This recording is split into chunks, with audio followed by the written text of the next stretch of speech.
सबसे पहले बात करते हैं ट्रेंड एनालिसिस के ऊपर। Trend analysis, what is trend analysis and what is the significance, what is the importance of trend analysis. Trend analysis is most important part of your preparation. अगर आपके preparation में सबसे इंपॉर्टेंट कोई part है तो वो ट्रेंड एनालिसिस है। लक्ष्मीकांत को पढ़ना, न्यूज़पेपर को पढ़ना, आंसर राइटिंग प्रैक्टिस करना, ये आपको लगता होगा कि ये इंपॉर्टेंट चीजें हैं कि सर मैं न्यूज़पेपर डेली पढ़ता हूँ, सर मैं एडिटोरियल डेली पढ़ता हूँ, सर मैं ऑल इंडिया रेडियो की समरी पढ़ता हूँ, मैं ये सारी चीजें करता हूँ। बट ऑनेस्टली मैं आपको ये चीज बताना चाहता हूँ कि वो सारी चीजें आपको काम नहीं आएंगी अगर आप ट्रेंड एनालिसिस नहीं करोगे। अब ट्रेंड एनालिसिस का प्रॉपर क्या स्ट्रक्चर है, प्रॉपर मेथड क्या है, वो भी मैं आपको बताऊंगा, क्योंकि ट्रेंड एनालिसिस भी एक बहुत ही क्लिश वर्ड है, क्लिश है। हर कोई ट्रेंड एनालिसिस के बारे में बात करता है, हर टॉपर ट्रेंड एनालिसिस के बारे में बात करता है, हर टीचर आपको बताता है कि ट्रेंड एनालिसिस करो, बट हर कोई ट्रेंड एनालिसिस करता है, फिर भी उसे उसमें से आउटपुट क्यों नहीं मिलता। ठीक है, how to get output from trend analysis I am going to tell you. Trend analysis का एक और significance, it gives you proper direction. आपको प्रॉपर डायरेक्शन मिलेगी, किस डायरेक्शन में आपको पढ़ना है। Trend guides you through the syllabus, syllabus को किस प्रकार हैंडल करना है, सिलेबस पे कमांड अगर आपको बनानी है, सिलेबस पे पकड़ बनानी है तो किस प्रकार बनानी है, इसमें आपको ट्रेंड गाइड करता है। Okay, trend saves your time, trend आपको यह बताता है कि क्या पढ़ना है और क्या नहीं पढ़ना है, ये भी आपको बताता है। ठीक है, sometimes it is more important what not to read. Okay, क्या नहीं पढ़ना है ये सबसे ज्यादा इंपॉर्टेंट होता है, क्योंकि हमारे पास लिमिटेड टाइम है, कम टाइम है हमारे पास। Trend gives you clarity of thought, सबसे इंपॉर्टेंट। 90% एस्पायरेंट्स के माइंड में क्लैरिटी ऑफ थॉट्स नहीं है। हमेशा बैक एंड में ये प्रोसेस चलती है, ये थॉट आता है कि यार मैं तो पढ़ाई कर रहा हूँ, मैं लक्ष्मीकांत तो पढ़ रहा हूँ, मैं तो रेफरेंस बुक तो पढ़ रहा हूँ, मैं न्यूज़पेपर भी पढ़ रहा हूँ, बट क्या मैं प्रॉपर डायरेक्शन में हूँ, क्या मैं ठीक से पढ़ रहा हूँ, क्या मैं जो कर रहा हूँ उसका आउटपुट मुझे मिलेगा। हर एस्पायरेंट के बैक एंड में, बैक ऑफ माइंड ये क्वेश्चन होता है। क्लैरिटी ऑफ थॉट्स ऑलमोस्ट होती ही नहीं है। हम सिर्फ डार्कनेस में आगे आगे चलते हैं और एक्सप्लोर करते हैं कि हाँ चलो देखते हैं, करके देखते हैं, ये करके देखते हैं, और हमेशा ट्रायल एंड एरर मोड में होते हैं। ठीक है, ये करके देख लिया, होता है क्या फायदा, नहीं चलो अरे इससे फायदा नहीं होता, वो करके देख लेते हैं। सो हमेशा आप ट्रायल एंड एरर में फंसोगे, आपको इसमें फायदा नहीं होगा जब तक आपको क्लैरिटी ऑफ थॉट्स नहीं मिलेगा। क्लैरिटी ऑफ थॉट्स क्या है ये भी मैं आपको बताऊंगा। यस, क्या आप लोगों में से कितने लोग मुझे रिलेट कर पा रहे हैं, ये चीज कितने लोगों के साथ होती है, मुझे जरा कमेंट करके बताइए। How many among you face the same problem, let me know in the comments box, then मुझे अच्छे से पता चलेगा कि मैं किन लोगों से बात कर रहा हूँ। यस, और ये भी, और एक चीज मैं और बता रहा हूँ आपको कि ये सारी चीजें हर एग्जाम के लिए एप्लीकेबल है। यूपीएससी के लिए तो मोस्ट इंपॉर्टेंट है, बट आप जिस भी कॉम्पिटिटिव एग्जाम की प्रिपरेशन करोगे, क्योंकि कुछ लोग यूपीएससी के साथ साथ स्टेट पीसीएस, स्टेट सर्विसेज की भी प्रिपरेशन करते हैं, तो वहां भी ये चीज आपको काम आएगी। एंड सबसे इंपॉर्टेंट बात, trend enables you to predict the MCQs. सबसे इंपॉर्टेंट बात है कि क्या आप एमसीक्यू प्रेडिक्ट कर पाते हैं। अगर आप एमसीक्यूज को प्रेडिक्ट कर पाओगे तो आपका कॉन्फिडेंस लेवल बढ़ेगा। जो आपने पढ़ा है उसी से क्वेश्चन अगर आता है तो आपके कॉन्फिडेंस लेवल बढ़ेंगे। सो confidence level is most important thing, जिसपे पूरी बैटल आप जीत सकते हो। इस पूरी जर्नी में कॉन्फिडेंस लेवल यही एक सबसे इंपॉर्टेंट हथियार है जिसके बेसिस पे आप आपकी बैटल जीत सकते हो। बाकी कोई भी चीज आपको हेल्प नहीं करेगी, सिर्फ कॉन्फिडेंस लेवल, कॉन्फिडेंस के दम पे आप पूरी बैटल जीत सकते हो। और कॉन्फिडेंस को गेन कब करोगे, कब आपको कॉन्फिडेंस मिलेगा कि यार मैंने ये एक पेज पढ़ा, एक यूनिट मैंने ये पढ़ा, बट इस यूनिट से 2 क्वेश्चंस मुझे एग्जाम में रिफ्लेक्ट होते हुए नजर आए। सो जो खुशी होगी आपको एग्जाम हॉल में, जो कॉन्फिडेंस लेवल आपका बढ़ेगा, वो अलग ही लेवल का होगा। और ये सारी चीजें, दिस इज नॉट ये ब्लाइंड फेथ नहीं है, या फिर मैं कोई भी ऐसी मतलब सुपरा नेचुरल या सुपर नेचुरल बात नहीं कर रहा हूँ कि ऐसा मतलब कोई भूत आके आपके कान में बता देगा कि अरे ये पढ़ के जा और फिर आपको वही दिखेगा, ऐसा नहीं है। ये ट्राइड एंड टेस्टेड मेथड है। मैं पिछले 13 साल से यही प्रैक्टिस कर रहा हूँ, स्टूडेंट्स को बता रहा हूँ, और इससे कई स्टूडेंट्स को फायदा हुआ है। आप भी इसको सुनोगे, आप भी इंप्लीमेंट करोगे तो आपको भी इसमें फायदा होगा। सो सबसे इंपॉर्टेंट एस्पेक्ट पे हम आज आते हैं। Today's most important topic that I am going to discuss, that important observation from trend analysis. What the trend of past 10 years tells us. पिछले 10 साल का ट्रेंड हमें क्या बताता है?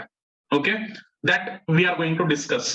See, if there are 100 questions in UPSC prelims, up to 40% questions are based on basic understanding. up to 40% questions are based on basic understanding. 100 question में से up to 40 question ऐसे होते हैं जो बेसिक अंडरस्टैंडिंग पे बेस्ड है. Basic understanding कहां से डेवलप करोगे? एनसीईआरटी से, बेसिक बुक से, एनसीईआरटी बुक से, बेसिक रीडिंग से, न्यूज़पेपर रीडिंग से. ठीक है, सिलेबस के जो भी टॉपिक्स है, all this topics from the syllabus, सारे सिलेबस को अगर आप देखोगे, टॉपिक वाइज पढ़ाई करोगे और हर टॉपिक का सिर्फ बेसिक भी आप करके जाओगे, सिर्फ बेसिक. जैसे हिस्ट्री में आप बेसिक बेसिक चीजें पढ़ के चले गए, इंट्रोडक्टरी. ओके, अभी for example important political leaders के बारे में आप पढ़ के चले गए, इंपॉर्टेंट फ्रीडम फाइटर्स के बारे में पढ़ के चले गए, हिस्ट्री में जो इंपॉर्टेंट मूवमेंट्स है उनके बारे में पढ़ के चले गए. जो बेसिक है, हर सब्जेक्ट का बेसिक आप कवर करोगे तो आपको एग्जाम में 40% क्वेश्चन दिखेंगे जो बेसिक से रिलेटेड है. ठीक है, और देखिए सिर्फ बेसिक से पूरा का पूरा पेपर कवर नहीं होगा, लेकिन जो 40% क्वेश्चन बेसिक अंडरस्टैंडिंग पे बेस्ड है उनको आप अच्छे तरीके से हैंडल कर पाओगे. ठीक है, 40% क्वेश्चंस ऐसे हैं जहां आप आपका बेसिक नॉलेज अप्लाई कर सकते हो. जो भी आपने एनसीईआरटी में पढ़ा है, जो भी आपने न्यूज़पेपर्स में पढ़ा है, जो भी बेसिक अंडरस्टैंडिंग बिल्ड किया है, उसको आप 40% क्वेश्चन में लगा सकते हो और वो क्वेश्चंस 100% करेक्ट आ सकते हैं. ठीक है, ओके, अभी इसका मैं एग्जांपल भी बताऊंगा कि बेसिक अंडरस्टैंडिंग वाले क्वेश्चन कौन से हैं. ठीक है, ये दिखा दूंगा आपको कि प्रीलिम्स में ऐसे क्वेश्चन भी आते हैं. ठीक है, I will show you everything. Next, up to 25% questions are based on applied knowledge. What is applied knowledge? जो बेसिक अंडरस्टैंडिंग आपने बिल्ड किया है, जो भी बेसिक अंडरस्टैंडिंग आपने बिल्ड किया है, एनसीईआरटी पढ़कर, आपके जो स्टेट बोर्ड के बुक्स है वो पढ़कर, जो भी आपने स्कूल लाइफ में पढ़ा है, जो भी आपने न्यूज़पेपर्स में पढ़ा है, जो भी आपकी बेसिक अंडरस्टैंडिंग है. Okay, when you think and when you ponder over those basic aspects and when you read more, when you read the relative articles, you read in somewhat depth, अगर आप उसको थोड़ा सा और एक स्टेप आगे जाके कंसिडर करोगे तो ये आपका अप्लाइड नॉलेज है. ठीक है, बेसिक अंडरस्टैंडिंग और अप्लाइड नॉलेज, इसमें क्या डिफरेंस है ये भी मैं आपको आज बताने वाला हूं और मैं आपको प्रूफ के साथ ही दिखाऊंगा कि बेसिक अंडरस्टैंडिंग पे कौन से क्वेश्चंस आते हैं और जो भी बेसिक अंडरस्टैंडिंग आपने बनाया है उस पे अप्लाइड नॉलेज पे बेस्ड कौन से क्वेश्चंस आते हैं ये भी मैं आपको प्रूफ के साथ दिखा दूंगा. ठीक है, सो 25% क्वेश्चन वो होते हैं कि जो बेसिक नॉलेज है उस पे आपको बिल्ड करना है, आपका अप्लाइड नॉलेज बिल्ड करना है. Then you will target remaining 25% of the questions. 20% of the questions are based on research skills. Research skills are most important for UPSC prelims. Research क्या है कि जब भी आप बेसिक चीजें पढ़ते हो, whenever you are reading NCERTs, if you find a new keyword, if you find a new concept, if you find out a new person, if you find out a new phenomenon, आप कोई भी नई चीज को पढ़ते हो, उसमें जब आप रिसर्च करते हो, whenever you find out more things, when you dig out more information on those aspects, then it is called as research. अब रिसर्च कैसे करना है ये भी मैं आपको प्रूफ के साथ दिखा दूंगा जो आपको काम में आएगा while doing your study. और ये क्वेश्चंस के मैं एग्जांपल भी दिखा दूंगा कि रिसर्च बेस्ड क्वेश्चंस कौन से हैं. ठीक है, 10% questions are based on presence of mind and common sense. 10% question ये होते हैं, 100 में से 10 क्वेश्चन ऐसे होंगे जिसमें आपको कोई भी स्पेशल स्टडी करने की जरूरत नहीं है. अब अगर आपका प्रेजेंस ऑफ माइंड है, अगर आप कॉमन सेंस अप्लाई कर रहे हो तो आप 10 क्वेश्चंस इजीली कोई भी कर लेगा. अगर उसका दिमाग शांत है, अगर उसका दिमाग जगह पे है तो कोई भी वो 10 क्वेश्चन सॉल्व कर लेगा. कोई बड़ी बात नहीं है, ना बड़े बड़े बुक्स रीड करने की जरूरत है, ना एडिटोरियल्स पढ़ने की जरूरत है. ऐसे क्वेश्चंस भी, उनके भी एग्जांपल मैं आपको दिखा दूंगा. And 5% questions are out of reach. ये तो आपको समझना पड़ेगा, ये इसकी मेंटल तैयारी आपको करनी पड़ेगी. 5% क्वेश्चंस ऐसे होते हैं जो आउट ऑफ रीच होते हैं और वो सबके आउट ऑफ रीच होते हैं.